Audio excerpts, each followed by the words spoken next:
आज बहुत बुलंद आनी चाहिए। जय भीम। ये बात हुई ना।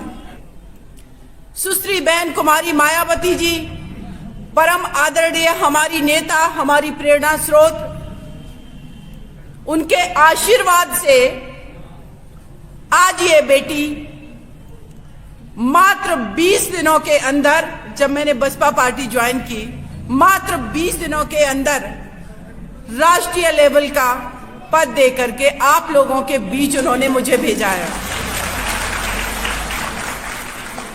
इस बात से आप लोग ये समझ सकते हैं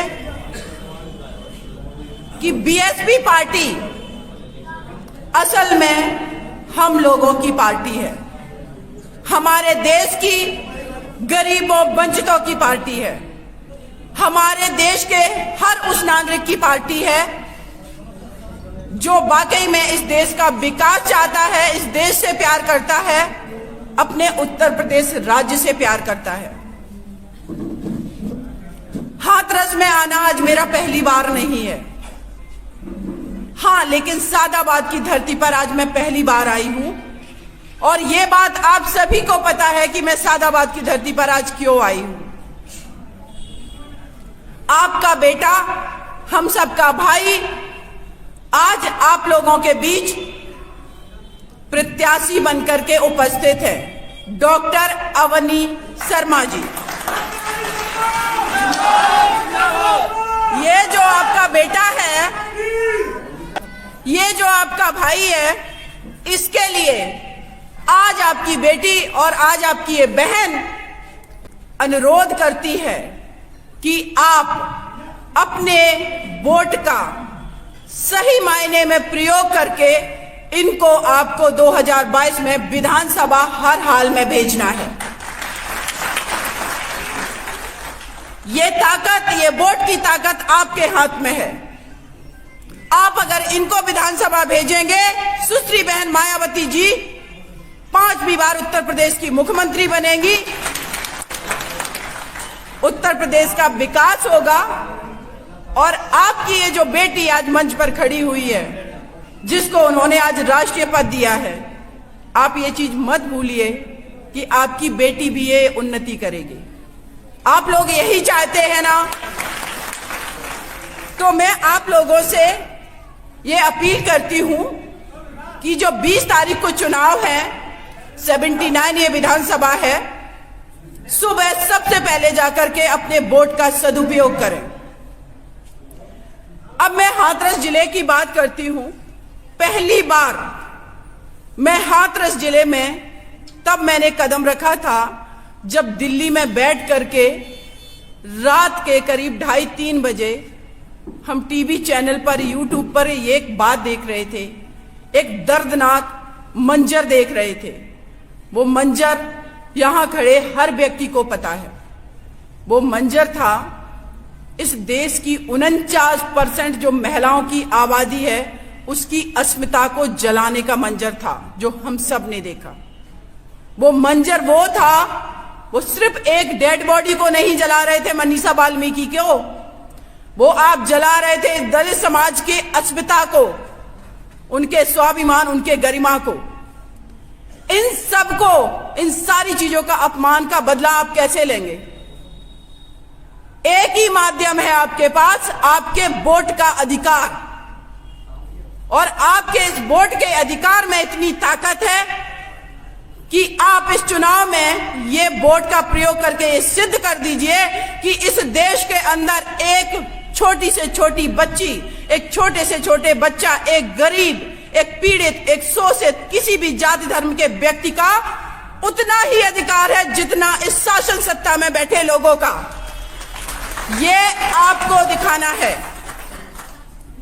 उत्तर प्रदेश के मुख्यमंत्री श्री योगी आदित्यनाथ जी कहते हैं ठोको। किसको ठुकवा रहे हो आप? कम से कम 2-3 हजार इन्होंने फर्जी एनकाउंटर करवाए हैं। उन मां से पूछिए जो सशक्ति हैं, जिनके बेटों की कोई गलती नहीं थी, लेकिन उत्तर प्रदेश पुलिस ने यह पूरी दिखाने की कोशिश की कि इस देश में निरंकुशता, कि सरकार चलेगी। ये बीजेपी की सरकार जो है ये निरंकुश सरकार है। अगर ऐसा नहीं होता तो एक मां, एक वो पीड़ित परिवार भूलगढ़ी का हाथ जोड़ करके दुआ मांगता रहा, हाथ जोड़ करके गिड़गिड़ाता रहा कि मेरी बेटी को एक बार दिखा दो। यहां जितने लोग भी बैठे हुए हैं, किसी भी परिवार के व्यक्ति का ये सत्य है कि हर परिवार में किसी ना किसी की कभी ना कभी नेचुरल कैसे भी डेथ होती है। हम लोगों के जो संस्कार हैं वो ये हैं कि अंतिम समय में हम अपने रिश्तेदारों को बुलाते हैं, अपने लोगों को बुलाते हैं सबको, कि एक बार उसका चेहरा देख ले कि जो व्यक्ति इस दुनिया से जाने वाला है वो कभी लौट के नहीं आएगा। लेकिन ये उत्तर प्रदेश की निरंकुश सरकार ने क्या किया? छीना उस बेटी को, केरोसिन डाल के जला दिया। इसका बदला आप लोगों को लेना है, ये उत्तर प्रदेश सरकार से। निर्भया कांड दिल्ली में हुआ, हमारी आपकी सबकी बहन, ये सिस्टम जो है ना, आपको मैं बता रही हूं कि आपके पास कितनी ताकत है। एज एक वक्ता, एज एडवोकेट मैंने उस केस को लड़ा। सिस्टम नहीं चाह रहा था कि उनको फांसी की सजा हो। इस देश के अंदर पहली बार 4 लोगों को मैंने फांसी पर इसलिए चढ़वाया कि इस देश का हर नागरिक चाह रहा था। और जो बात इस देश का नागरिक चाह रहा है वही काम होने चाहिए। पिछले 10 सालों की आपने सरकार देखी, 2007 से लेकर के 2012 की समाजवादी पार्टी की सरकार का आप कार्यकाल का एक बार आकलन करिए। 2012 से लेकर के 2017 जो समाजवादी पार्टी की सरकार रही उसका आकलन करिए। बहन जी का जो कार्यकाल है वो 2007 से 12 वाला है। चूंकि आदत पड़ चुकी है बहन जी के कार्यकाल में जो इतना ज्यादा डेवलपमेंट हुआ है कि वो ही कार्यकाल मुझे याद है। ये कार्यकाल तो ऐसा है कि भुलाने लायक है, इसकी इतनी घटिया मेमोरी है। तो 12 से लेकर के जो 17 वाला कार्यकाल है, हमारे उत्तर प्रदेश में जब बेटियां रोड पर निकलती थी या कोई भी दलित, पीड़ित, शोषित, वंचित व्यक्ति निकल रहा है या किसी भी समाज का व्यक्ति निकल रहा है, समाजवादी पार्टी के जो लोग हैं जिनको कहेंगे कि गुंडागर्दी चरम पर थी, मोटरसाइकिल से लोगों को थप्पड़ मारते हुए, बेटियों की चुन्नी खींचते हुए निकल जा रहे हैं। और समाजवादी पार्टी के जो प्रमुख हैं श्री मुलायम सिंह यादव जी कहते थे जब रेप की घटनाएं होती हैं कि बेटों से गलती हो जाती है। एक बेटी की अस्मत लुट रही है, एक बेटी को मर्डर कर दिया जा रहा है, आप कह रहे हो आपके बच्चों से गलतियां हो जा रही हैं। ऐसी मानसिकता के लोग हैं ये। माफियागिरी चरम पर थी। आपने सुना होगा एक बेटी उत्तर प्रदेश में आईएएस थी, दुर्गा शक्ति नागपाल। उसने जब खनन माफियाओं को रोकने की कोशिश की, उसको इन्होंने फर्जी केस में फंसा करके आधे घंटे में सस्पेंड कर दिया। पूरे उत्तर प्रदेश का आम नागरिक रोड पर था और केंद्र सरकार ने उनको वहां बुला लिया। ये इस तरीके के लोग हैं, ये काम नहीं करने देना चाहते हैं। 2013 के आपको दंगे याद होंगे। उत्तर प्रदेश का आम नागरिक रोया है। 2000 जब में दंगे हुए, 2013 में शामली के दंगे, मुजफ्फरनगर के दंगे, आम नागरिक की कोई गलती नहीं होती है। हमारे आपके जैसे लोग अपना दिनचर्या से अपना काम करना चाहते हैं, खुशहाली से रहना चाहते हैं, लेकिन आपको नहीं पता कि ये पॉलिटिकल पार्टियों के लोग कब जाकर के दंगा भड़का दें। और आप अगर खाना खा रहे, अपने बच्चे के साथ खेल रहे, अपनी बेटी के साथ खेल रहे, अपनी पत्नी के साथ बैठे बातें कर रहे, कब आकर के ये उन्मादी लोग आपके घर में घुस करके पेट्रोल डालकर आग लगाएंगे, जलाएंगे, मारेंगे, काटेंगे। ये ऐसे लोग हैं और इन्होंने ये किया है। उत्तर प्रदेश को बहुत दर्द दिया, उत्तर प्रदेश के लोगों को इन्होंने आंसू दिए हैं।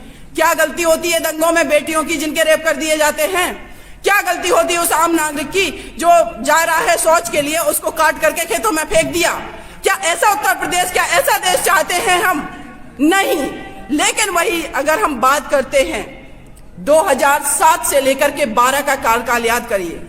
हमारी बहन सुश्री मायावती जी जब भी भाषण देती हैं, कभी कभी जातिगत दंगे की बात नहीं करती हैं, कभी भी वो धार्मिक दंगे की बात नहीं करती हैं, कभी भी उन्माद देने वाले भाषण का प्रयोग नहीं करती हैं। वो बात करती हैं सिर्फ और सिर्फ विकास की। और एक सबसे बड़ी बात मैं कहूंगी कि इस देश के अंदर पहले जो कुरीतियां रही हैं, जिसमें हमारे समाज के जो कि हमारे देश के नागरिक हैं, दलित वर्ग को अस्पृश्य माना गया, अपने बीच में नहीं बैठाला। लेकिन जब मानवर कांसीराम जी ने बहुजन समाज पार्टी बनाई और बहन जी सुश्री मायावती जी पहली बार सत्ता में आई, आप उनकी कार्यशैली का एक बार आकलन करके देखिए कभी। आज वो बेटी जो खुद शोषित पीड़ित वंचित थी, जब वो सत्ता में बैठती है तो वो किसकी बात करती है? आपको नारा याद होना चाहिए, सर्वजन हिताय सर्वजन सुखाय। क्योंकि बहुजन समाज पार्टी का उद्देश्य इस देश के हर नागरिक का डेवलपमेंट करना है, चाहे वो जनरल कैटेगरी का हो, चाहे वो ओबीसी का हो, चाहे दलित हो, चाहे माइनॉरिटी हो, चाहे महिलाएं हो। और ऐसा ही उन्होंने प्रूव किया है। आज मैं देखती हूं, जिस दिन मुझे सतीश चंद्र मिश्रा सर ने पार्टी ज्वाइन कराई, मैं उनको देख रही थी, उनका लिबरल स्वभाव है, कुछ लोग कहने लगते हैं। मैं कहती हूं हमारे देश का हर नागरिक है। लोग बातें करते हैं, कोई यहां से आया, कोई वहां से आया। अरे मैं तो कहती हूं मेरा भारत इतना बड़ा हृदय वाला है कि जो भी जहां से आया हमने अपने भारत में समाहित कर लिया, अपना लिया। हम ऐसे लोग हैं और वही सिद्धांतों पर बहुजन समाज पार्टी चल रही है। 4 दिन पहले समाजवादी पार्टी का और 4 दिन पहले ही बीजेपी पार्टी का घोषणा पत्र आया। मैं एक चैनल पर बैठी थी, लोग कह रहे हैं, बहन जी, मीडिया वाले पर्सन पूछ रहे हैं कि मैडम आपकी बहन जी कोई घोषणा क्यों नहीं करती हैं, वो कोई अपना मैनिफेस्टो क्यों नहीं निकालती हैं? तो आप लोगों को पता होना चाहिए, हमारी बहुजन समाज पार्टी का जो मैनिफेस्टो है वो है हमारे भारत का संविधान, जिसको बीजेपी खत्म करना चाह रही है। क्योंकि संविधान ने ही हमें वो अधिकार दिए हैं, संविधान ने ही आम नागरिक को वो अधिकार दिए हैं, जीने का अधिकार, खाने पीने पढ़ने लिखने का अधिकार, स्वतंत्र रूप से घूमने का अधिकार। यही सब तो नहीं आपको देना चाहती है बीजेपी पार्टी, और ये सब जो दिए हैं हमारे संविधान ने, उन सबको छीनना चाहती है।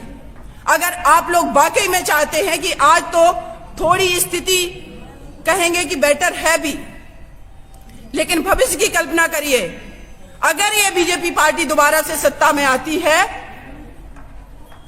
एक नहीं पता नहीं हजारों बेटियों को ये जलाएंगे, पता नहीं कितने माओ को ये दर्द देंगे, क्योंकि इन्होंने ये अपनी सरकार में प्रूव किया है। किसानों की बात करें, हमारा भारत एक कृषि प्रधान देश है। इन्होंने कहा 2022 में हम आय दुगनी कर देंगे, और जब हमारा किसान आंदोलन करने के लिए बैठा कि जो 3 कृषि बिल हैं उनको आप वापस लीजिए, ये हमारे हितकारी बिल नहीं है, तो इन्होंने 1 साल तक उनकी आवाज नहीं सुनी और उनको आतंकवादी कहते रहे। और बाद में आपने देखा करीब 700 हमारे किसान शहीद हो गए। इन्होंने बिल कब वापस लिए आप सोचिए। लखीमपुर खीरी में दिन दहाड़े हमारे किसान रोड पर आंदोलन करते हुए चल रहे हैं, और बीजेपी पार्टी के निरंकुश मंत्री का बेटा आकर के उनको रोनता हुआ चला जा रहा। ऐसा इन्होंने माहौल उत्तर प्रदेश में बना रखा है। बहन जी की शासनकाल की बात करें, इस देश का गरीब, दलित, पीड़ित हर वर्ग का व्यक्ति फक्र महसूस करता था। फ्री में एजुकेशन उन्होंने दी, लेकिन समाजवादी पार्टी की जब सरकार आई बंद करवा दिया। स्कॉलरशिप जिसको हम वजीफा बोलते हैं, वो देने की कोशिश की कि हमारा युवा, अगर कोई बच्चा है उसका माँ बाप उनको पढ़ाना चाहता है तो उसको सोचना ना पड़े कि हम फीस के पैसे कहां से लाएंगे। कभी किसान है, कभी ओले पड़ गए, कभी सूखा पड़ गई, एग्रीकल्चर में पैदावार नहीं हो रही है। इन्होंने जो नोटबंदी की उससे फैक्ट्रियां बंद हो गई, लोगों के आय के सोर्स, जो आय का संसाधन थे वो बंद हो गए, तो पैसे कहां से लाओगे? ऐसे में सरकार की जिम्मेदारी ये होती है कि वो आपके बच्चों को फ्री एजुकेशन दे, फ्री चिकित्सा दे। बहन जी ने वो करके दिखाया, लेकिन बहन जी ने जब किया तो समाजवादी पार्टी और बीजेपी सरकार ने उन चीजों को बंद ही नहीं किया, बल्कि उनको तो महंगा करते चले गए। आज ये समस्या है हमारे देश के अंदर कि आज अगर आम नागरिक ये सोचे कि जाकर के अपने बच्चे को एक अच्छे इंस्टीट्यूट में पढ़ा ले, तो उसके लिए बिना कोचिंग के जाना मुश्किल है। कहां से 1-2 लाख रुपए वो कोचिंग के लिए लाएगा? इतनी सारी समस्याएं हैं, और इन समस्याओं का समाधान अगर कोई कर सकता है तो वो एक ही मात्र पार्टी है, बहुजन समाज पार्टी। 2007 में जब बहन जी सत्ता में आई, 23 लाख नौकरियां भर्ती की। आज हमारा युवा रोड पर बैठा रोजगार की मांग कर रहा है। उत्तर प्रदेश के अंदर जनरल कैटेगरी की जो वैकेंसी थी, दुराशापूर्ण भावना से समाजवादी पार्टी ने रोक लगा रखी थी। बहन जी आई तो उनको भरा उन्होंने। पुलिस डिपार्टमेंट में करीब 1,40,000 भर्तियां की, एक्सप्रेस वे बनवाए, कितनी सारी ऐसी योजनाएं चलाई उन्होंने, मेडिकल कॉलेज बनाए, हर डेवलपमेंट किया, महिलाओं को सुरक्षा दी। किसी भी समय आपकी बेटी रात में घूम सकती थी। लेकिन ये सरकारें जो है, पिछली 2 सरकारें, इनका कार्यकाल आप देखेंगे, वर्णन करेंगे, आप खुद ही महसूस करेंगे। क्या आप चाहते हैं कभी कि आपके घर की बेटी को भी मनीषा वाल्मीकि की तरह ये लोग गैंगरेप करके, मर्डर करके उसको रात में जलाएं? वाकई में अगर आप लोग, हम सभी लोग चाहते हैं, नहीं चाहते ना आप लोग, तो आप आज ये प्रण करिए, हमसे ये वादा करिए कि आपके बीच में जो आपका भाई खड़ा हुआ है, इसको आप अवश्य वोट करेंगे, मेरे अनुरोध पर वोट करेंगे। और ये भाई जो हैं, ये आपको प्रूफ करके दिखाएंगे, आपके बीच 24 घंटे रहेंगे। और साथ में अगर कभी भी जरूरत पड़ी, इन भाई के मैं संपर्क में रहूंगी। हमारे जो जिला अध्यक्ष जी हैं, यहाँ पर विधानसभा अध्यक्ष हैं, ये सारे हमारे जो कार्यकर्ता पदाधिकारी हैं, इनके माध्यम से मैं आप लोगों के बीच लौट के जरूर आऊंगी, क्योंकि आप लोगों ने मेरा काम देखा है। मैं जो ठान लेती हूं वो करती हूं। आपने इसी हाथरस की धरती पर प्रशासन कैसे झुकता है, ये आप लोगों ने देखा है। एडीएम हाथरस में जो थे, जिनसे हमारी लड़ाई हुई थी, हम लोग एक्चुअल में, आप लोग, हमारे देश की जनता, असली शासक आप हैं। आप ही सत्ता में बैठालते हैं और आप इस भाई को भेजेंगे। अगर डॉक्टर अवनी शर्मा जी को अगर भेजेंगे तो बहन जी को आप भेजेंगे, 5वीं बार मुख्यमंत्री बनाएंगे और हम सब लोग खुशहाल होंगे और ये उत्तर प्रदेश समृद्ध होगा और देश में लॉ एंड ऑर्डर, हमारे उत्तर प्रदेश में लॉ एंड ऑर्डर की स्थिति ठीक होगी। यही आप लोगों से मैं विनती करती हूं और साथ ही साथ कहूंगी कि अपने घर की बेटियों की सुरक्षा की जिम्मेदारी अगर आपने सरकार बना ली बीएसपी पार्टी की, तो शायद आप निश्चिंत होकर के अपने घरों में बैठ पाएंगे और आपकी बेटियां, आपके बेटे घूमेंगे, पढ़ेंगे, लिखेंगे। और वाकई में जो हमारा संविधान कहता है कि लोक कल्याणकारी राज्य क्या होता, उसकी स्थापना होगी। दंगों वाले राज्य की स्थापना नहीं होगी, ठोकने वाली रीत की स्थापना नहीं होगी, गर्मी निकालने, सर्दी निकालने वाली लोगों की मानसिकता वाली स्थापना नहीं होगी। ये उत्तर प्रदेश को हम लोग समृद्ध और एक बहुत ही सशक्त, अच्छा प्रदेश बनाएंगे। बहन जी की सरकार को हम लोग 2022 में लाएंगे।